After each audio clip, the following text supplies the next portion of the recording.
This offseason is shaping up to be one of the most memorable ones in MLB history. Between the bevy of star-level talents available for free agency and the impending doom of a possible work-related player strike, there's a lot on the line for baseball. But in my opinion, the biggest source of intrigue to follow is that of the stacked shortstop free agent class. After Francisco Lindor prematurely set the shortstop market by signing with the Mets for 10 years and $341 million, other household names like Carlos Correa, Seager, Javier Baez, Trevor and Marcus Semien are all on the market, waiting to shake up the league and set to make major dollars in the process. Each one of these superstars can hit and defend at a high level, and each have accolades some players can only dream of: Gold Gloves, Silver Sluggers, World Series MVPs, and more. It is not a stretch to think that this is the most talented free agent position group of all time. All in all, this shortstop free agency class has the potential to define the next 5 years of baseball and beyond. So let's dive into the offseason of the shortstop by going through each player's resume and see where they're most likely to end up.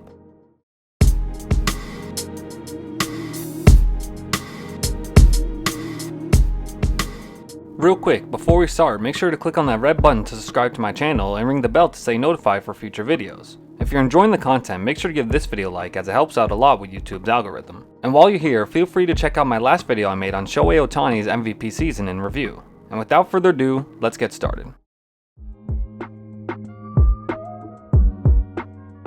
Let's start off this rundown with the oldest of the top level shortstops, but one of the best players at the position. Last year with the Blue Jays, a 31-year-old Marcus went bonkers at the plate. Semien hit .265 with an OPS of .873 and logged 39 doubles, 45 homers, and 115 RBIs. He did all that while leading the majors with 724 plate appearances and playing in all 162 games, proving his durability. His stellar offensive output gave him his first Silver Slugger and second top 3 MVP finish in 3 years, the other finish being when he surprised everyone in the majors en route to hitting .285 with an OPS of .892 with 43 doubles, 33 homers, and 92 RBIs in 2019. Also, since 2019, Semien leads all position players in WAR. And while Semien was actually a second baseman last year, this was only because Toronto already had young star Bsbll manning the position. Aside from this past year, Marcus has spent the majority of his career on the left side of the second base bag. So if Semien made his way to a team without a shortstop, he could easily make his way back to his natural position. But it's not like second base is a bad place for him to be at. His 45 homers in 2021 were the most in a single season for a second baseman. Furthermore, his 12 defensive runs saved, good for 20th overall, and 7.1 WAR, good for 4th, were all signs that he could provide value at whatever position he plays in the infield.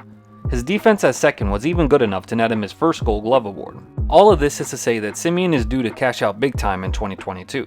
After the A's lowballed him last year by offering a 1-year $12 million deal, Marcus took a 1-year $18 million deal from the Jays. And after an historic season for him, he's set to make north of $100 million this time around. So if I was a GM, I would take the mitigated risk of signing a 31-year-old and get him on a 5-year deal. It's definitely possible that he can stay healthy and productive for at least 4 of those years and can help contribute to winning baseball teams. The team that should sign him? It would make so much sense that the Houston Astros sign Semien after they inevitably lose out on Correa, which I'll get into later.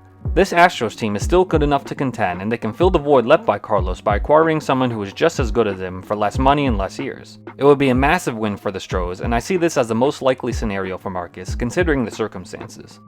Something along the lines of a 5-year $130 million deal should do the trick.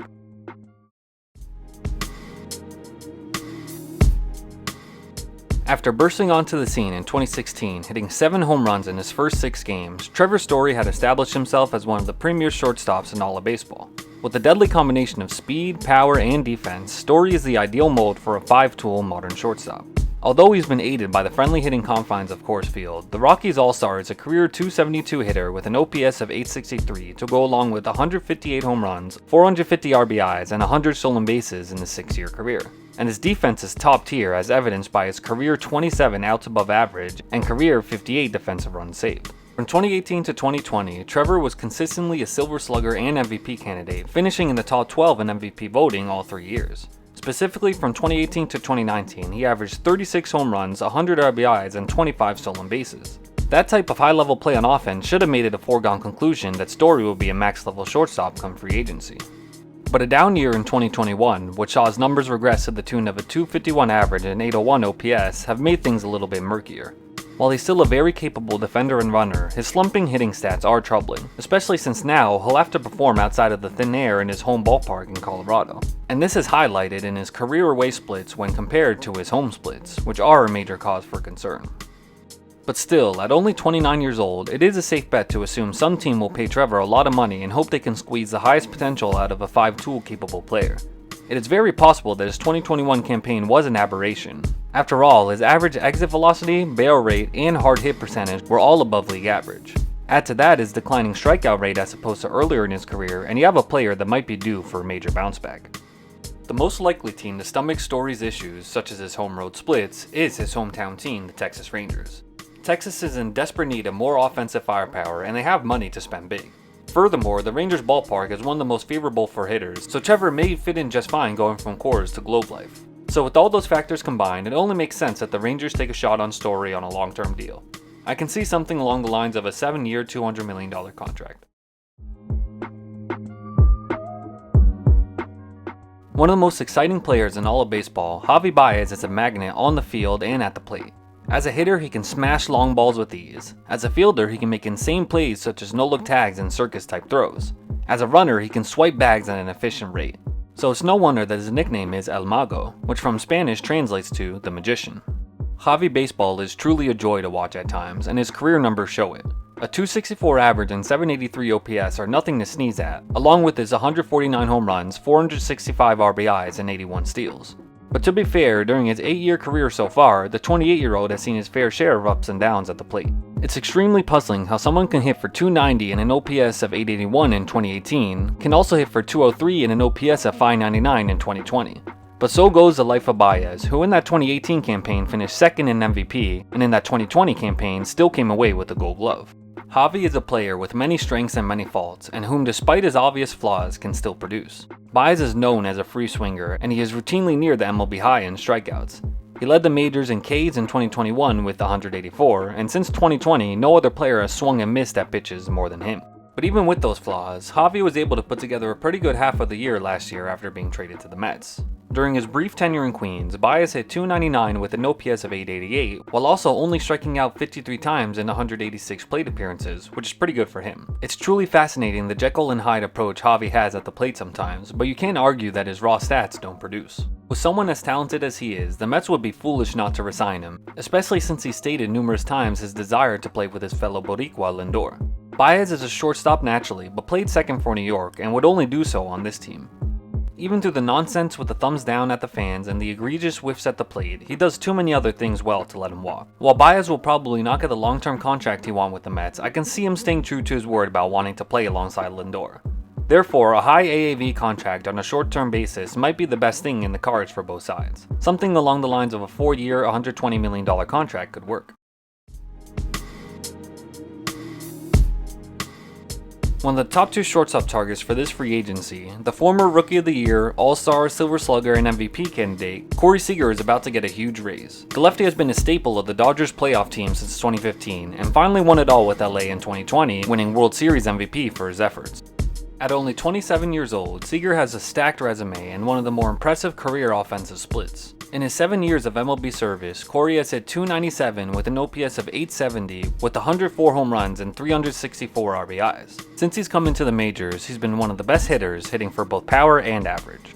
But since 2018, Seager has been a bit injury prone. He only played in 26 games that year due to Tommy John surgery, and only played in 95 this past season.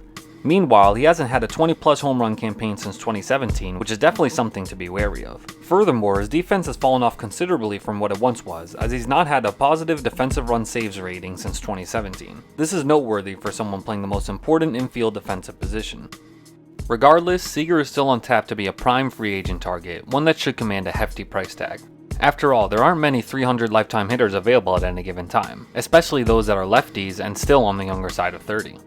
The most obvious and talked about landing spot for Corey will be the Yankees. Adding another lefty bat to a lineup that plays 81 games in Yankee Stadium will be a godsend. It isn't difficult to imagine Seager having the type of years that Curtis Granderson had with the Bronx Bombers back when he hit north of 40 home runs in back-to-back years. but the Yankees should at least be wary of Seager's defensive struggles, considering they're trying to find someone who can play a good shortstop so they can move Gleyber Torres back to second base. It wouldn't be much of an upgrade defensively to have Correa at short, although he could make up for it on the offensive side, taking full advantage of that short portion, right? So with all that said, I could see the Yankees signing one of the best shortstops in the league to a big money long-term deal. Something along the lines of an 8-year $250 million deal would work. Finally, we have the cream of the crop for the shortstop market, the youngest and arguably best player available, Carlos Correa. The more than likely former Astro has been a consistent offensive force since entering the league. He has a career average of .277 with an OPS of .837 to go along with 133 home runs and 489 RBIs in 7 years. Like his free agent counterpart Seager, Correa has had his fair share of injuries. When healthy though, there are few players in the league that can provide as much value as Carlos. At only 27, Correa has a career WAR of 34.1, which is second for active position players that have played 8 years or less. He added to that total significantly in 2021 when he recorded a 7.2 WAR, which was third highest in the league and highest among position players. This is in major part due to his outstanding two-way play. On offense, his 5.2 WAR ranked 15th, and his defense netted him a 2.9 WAR, which is tops in the MLB. Also, his 20 defensive run saves on the year ranked third in the league, demonstrating how important his defense was. Therefore, there is a strong argument to be made that Correa is the best all-around shortstop in the league. So naturally, the market for Carlos is expected to be robust and active. After all, he is viewed as a top free agent on the market. There are plenty of teams that will try and sign the 27-year-old, who is very much in the prime of his career. And after the Astros lowballed him on a contract extension twice, his time there is certainly over. Some expected outside suitors are the aforementioned Yankees and Rangers, and even the Mariners. All three teams are in need of a shortstop and have the money to spend. But there's one team that seems to have the edge over everyone else. The Tigers of all teams are rumored to be in the mix heavy for Correa and might have the edge. On the surface, it seems highly random. Why would an all-star and gold glover with plenty of postseason experience go to Detroit? Well, the Tigers manager is AJ Hinch, the former skipper of the 2017 champion Astros. There is some established rapport there between the two, and I'm sure Correa would love to have Hinch as his manager again. Moreover, Detroit has an up-and-coming and promising young roster that was surprisingly competitive last year. With only one player making over $8 million in 2022, which is Miguel Cabrera with the $32 million payroll hit, the Tigers can be one of the biggest spenders in the MLB. So why not go all out on a top talent like Correa to add to a rising roster? The saying goes, where there's smoke there's fire, and right now it seems all the smoke is coming out of Detroit. So don't be shocked if Correa signs there this winter to a max deal. Something along the lines of a 10-year, $320 million contract would do the trick. So that concludes my video on what is set up to be the free agency of the shortstop. Which teams do you think will sign the big name free agents? Let me know down in the comments below. Thanks for watching, and I'll see you next time.